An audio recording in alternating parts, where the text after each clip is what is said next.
There are some cases where deep down, almost everyone feels they know who the culprit is. But without solid evidence, airtight timelines, or credible witnesses, law enforcement is often left unable to press charges. And even if charges are filed, a jury may still return a verdict of not guilty, because in the eyes of the law, suspicion isn't enough. Just look at O.J. Simpson or Casey Anthony, two of the most polarizing cases in modern memory. Despite overwhelming public belief in their guilt, they walked free. Then, there are the cases that slip through the cracks, not because they're any less heartbreaking, but because they never got the media coverage they deserved. Today's case is one of those. The disappearance and murder of Patrice Endres. It's haunted Georgia for over 2 decades. It's been a lightning rod in the true crime community and gained national attention, especially after it was featured in the 2020 Netflix revival of Unsolved Mysteries. And yet, 20 years later, Patrice still hasn't received justice.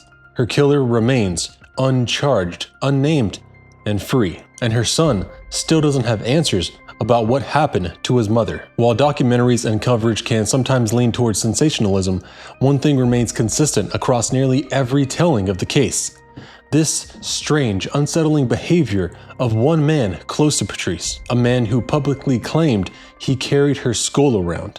A man who admitted to sleeping with her ashes. Sure, grief looks different for everyone, but there's no denying that's deeply disturbing.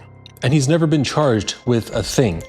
Today, we go behind the headlines and deep into the still unsolved murder of Patrice Endres, a story of loss, suspicion, and the search for justice that has yet to come.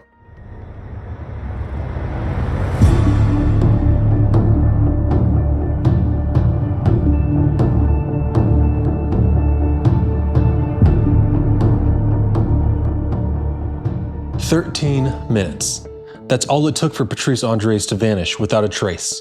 On April 15th, 2004, sometime between 11:37 and 11:50 a.m., 38-year-old Patrice walked out of sight and into the shadows of one of Georgia's most haunting cold cases. It was as if the earth swallowed her whole. But this wasn't a woman who would walk away from her life, least of all from her teenage son. That morning started off like any other. Patrice dropped her son Pistol Black off at South Forsyth High School in Cumming, Georgia, around 45 minutes from Atlanta, something she did every day. The two had a small argument that morning.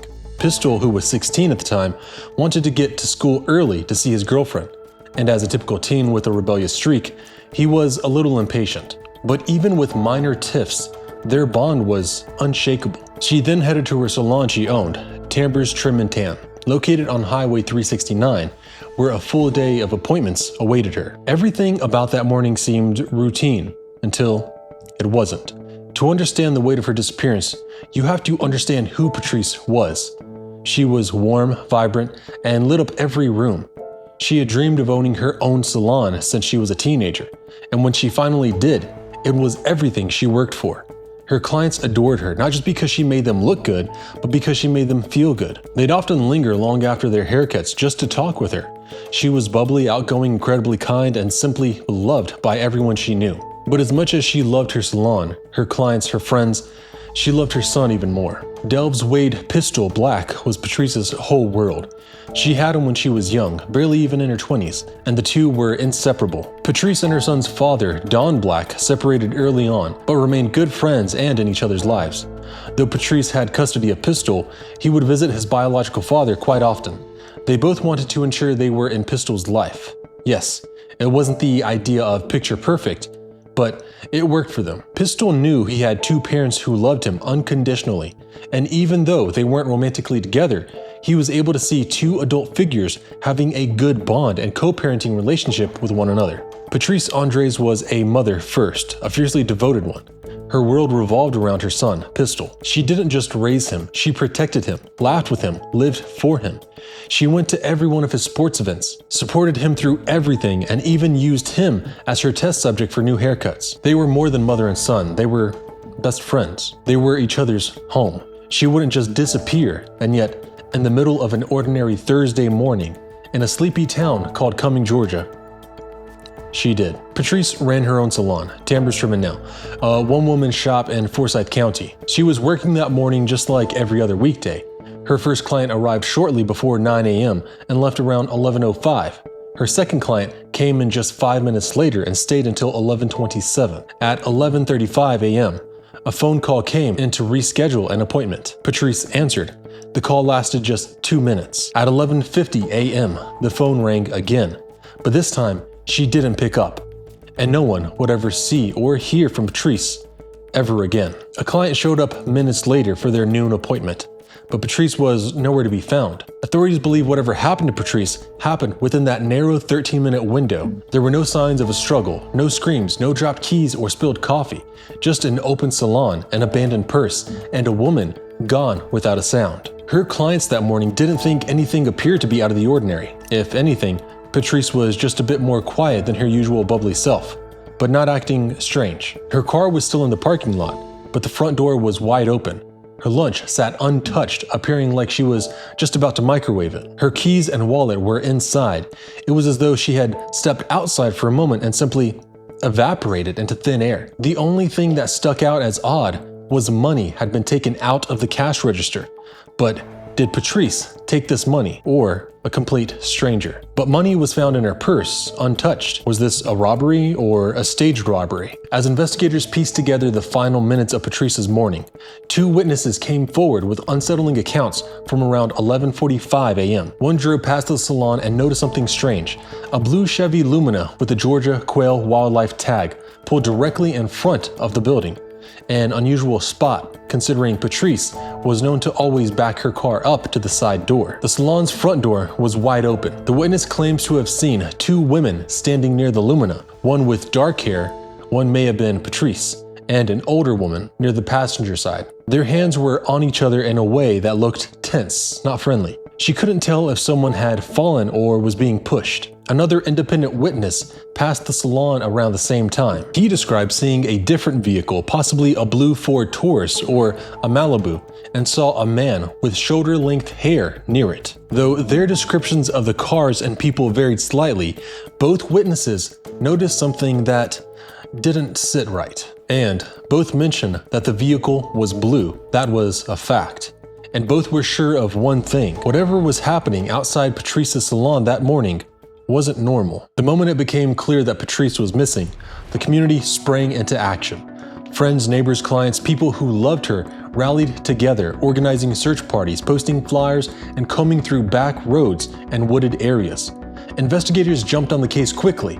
No stone was left unturned. Every lead was followed, every minute accounted for.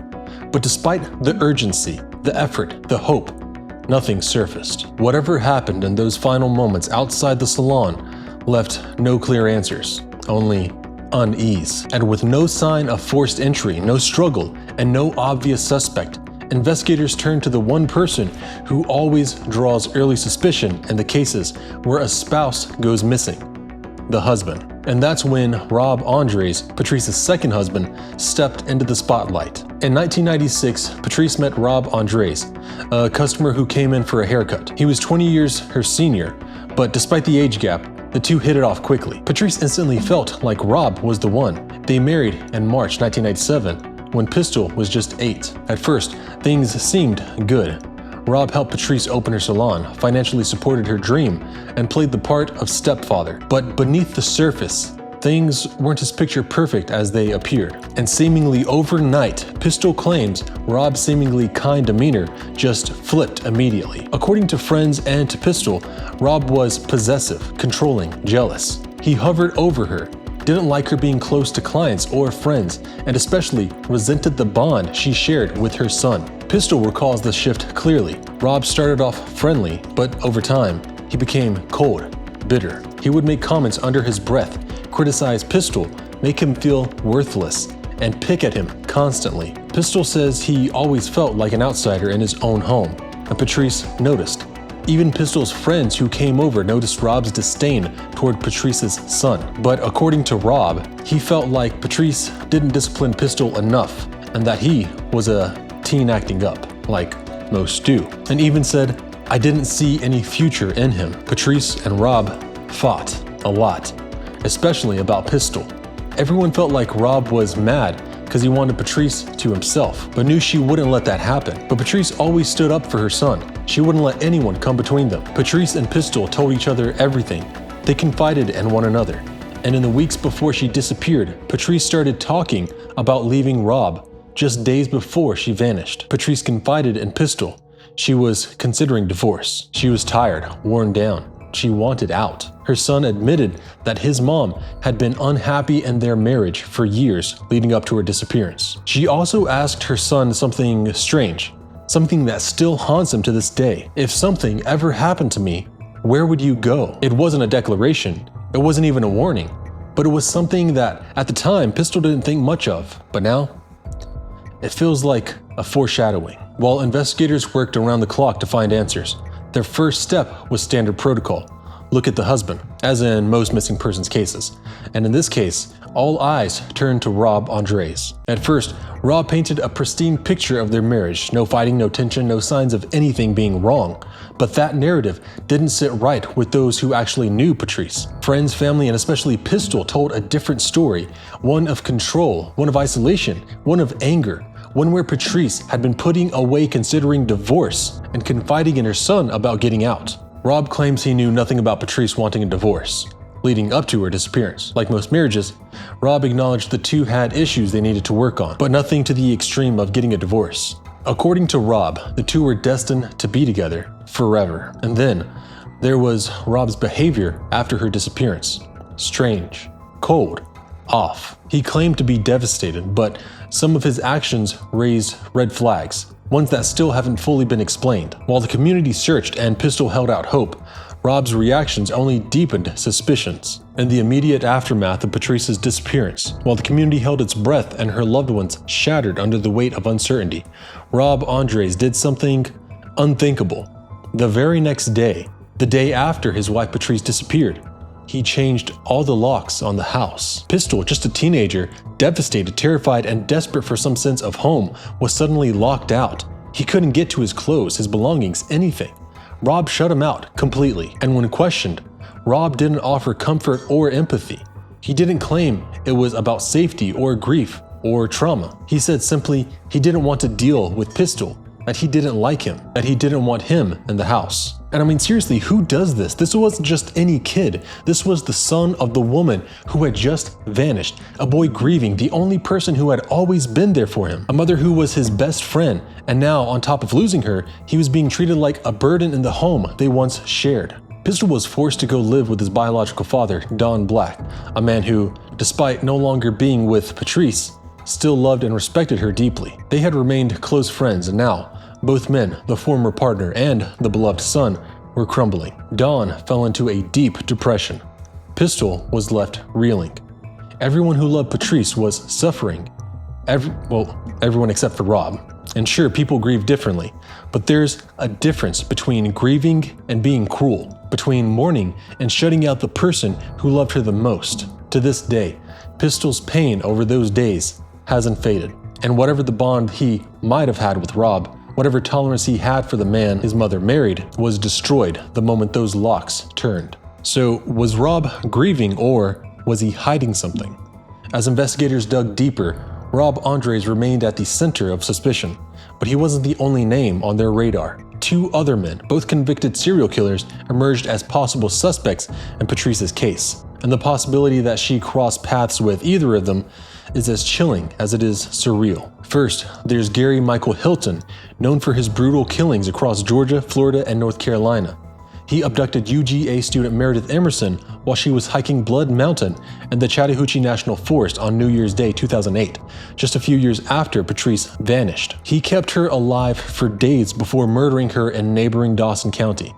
Gary Hilton had reportedly been in Forsyth County, the same county as Patrice's Salon, around the time of her disappearance. He was even stopped for a traffic violation in the area. Known to target victims at random, he once told investigators that hair salons were among his favorite places to loiter. He'd go in around lunchtime asking for money, sometimes looking for a target. He admitted to hunting people and would abduct if the moment presented itself. The timeline fits. Patrice owned a hair salon, and it was right around lunchtime that day she disappeared.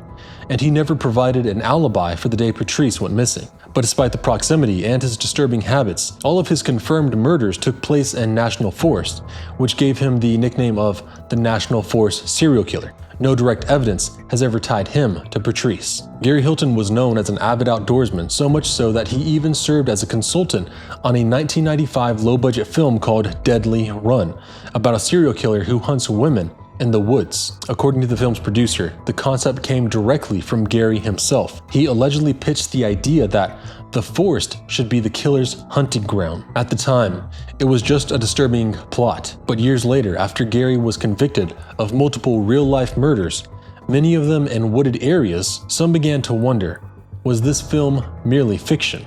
Or was it an early confession disguised as a script? You can find our entire breakdown of Gary Hilton's crimes right here on our channel. Still, the possibility lingered. Was Patrice simply in the wrong place at the wrong time, doing what she loved in the place she felt safest, her salon? Did she become an easy mark? Then came Jeremy Jones, arrested in 2005 for murdering 45-year-old Lisa Marie Nichols in Mobile, Alabama. Jeremy Jones claimed to have had a demon inside of him, a violent alter ego that emerged when he was high on meth. He confessed to the murders of at least 6 women, and during questioning, he mentioned a hairdresser in Georgia. He told investigators that one day while driving past a salon, he stopped and asked the woman inside, Patrice, for help jumping his car. Once he was able to lure her outside, he claimed he pulled a knife, forced her into his vehicle, and threatened to kill her if she resisted. In his confession, he even sketched out how both cars were positioned at the scene, details that eerily matched what 2 witnesses reported seeing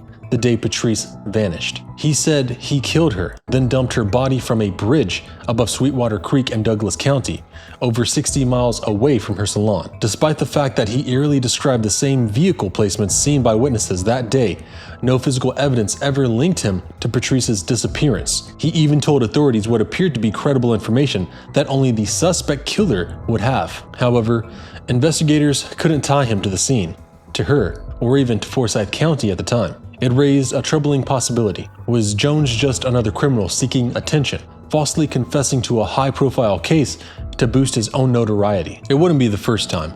False confessions, especially from serial offenders, aren't uncommon. Still, Jeremy Jones has never been officially ruled out, but he would later recant his confession. As days turned into weeks, and weeks into months, the hope that Patrice had simply left to start over began to fade. Pistol, like so many who loved her, clung to the belief that maybe, just maybe, she'd reappear, that she had left to escape Rob, to breathe, to build something better for the 2 of them, that she'd come home, but sadly she never did. Everyone who knew Patrice knew the truth in their gut. She didn't just walk away. She would never leave her son, not her clients, not her life. Her disappearance made no sense, and it haunted everyone who knew her. The silence dragged on. No leads, no sightings, nothing. Then, in December 2005, literally 600 days later, 20 agonizing months after she vanished, Patrice's remains were discovered in Dawson County, Georgia, only 6 miles from her salon. It was church volunteers from Lebanon Baptist Church who first noticed buzzards circling in the woods behind the property. Curious, they went to investigate, expecting to find a dead animal. What they found instead was a human skull, and it belonged to Patrice. Patrice's remains had been dumped in a remote, heavily wooded area. Her remains were scattered, left exposed to the elements. It was brutal, inhumane. Though a specific cause of death could never be confirmed due to the state of her remains, one thing was certain: she hadn't walked away. She hadn't started a new life. Someone had murdered her. After Patrice's remains were found, investigators combed through the rural woods behind Lebanon Baptist Church, desperate to recover anything they could. They dug through dirt, leaves, branches, painstakingly sifting through the harsh terrain. It was remote, quiet, and deeply unsettling. Police recovered most of her bones, but not all. There were still questions. Had she been there the entire 600 days, or was her body placed there sometime after her disappearance? Did her killer know the area or simply stumble upon it? Was she carried there, dragged, or transported after death? The location felt intentional, hidden, odd, remote, cold. It's worth noting that Patrice's remains were discovered in the same national forest where Gary Hilton would later murder Meredith Emerson, just about 50 miles from where that crime occurred. While officials have never been able to confirm any direct ties between Gary Hilton and Patrice, the geographic proximity is chilling. Even more unsettling, Patrice's remains were also found not far from where 11-year-old Levi Frady's body was discovered in 1997. Levi vanished after leaving a friend's house in rural Forsyth County, a route he had taken many times before. His bike was later found abandoned on the side of the road. The following day, hunters stumbled upon his body in a remote area of Dawson County, about 19 miles from where he disappeared. He had been abducted, taken across county lines, and shot 3 times, twice in the chest and once in the head. His murder remains unsolved to this day. Authorities have never officially linked Levi's case to Patrice's, but the similarities and the fact that all 3 victims ended up in the same haunting stretch of forest are impossible to ignore. At this point, Pistol was a high school senior. He was called to the principal's office where his father was waiting to deliver the unthinkable. His mother wasn't missing. She wasn't hiding. She hadn't run off to start a new life. Patrice was gone. It shattered him, as it would for most people who lose a parent at a young age, especially in such a horrific way and without any answers. To this day, Pistol is convinced that Rob Endres is responsible, whether he committed the murder himself or had someone else do it. His mother had confided in him that she wanted a divorce not long before she vanished. And he wasn't alone in his suspicion. Friends and family knew she hadn't been happy. Many believed Rob had motive. Rob's alibi? He claimed he was in Woodstock, Georgia, about 45 minutes away, getting gas at the time of his wife's disappearance. Authorities say Rob was thoroughly investigated. Still, they were never fully able to connect him to the crime. And let's face it, spouses are always one of the first suspects when a murder occurs. They should always be one of the first suspects. And many who watched the Netflix episode thought it was interesting that Rob almost immediately pointed out that he studied criminology, sort of like he was bragging about his knowledge and the expertise. Again, it's a slight detail, but important to note nonetheless. There's speculation that if Rob didn't kill her, he may have orchestrated it, a murder for hire.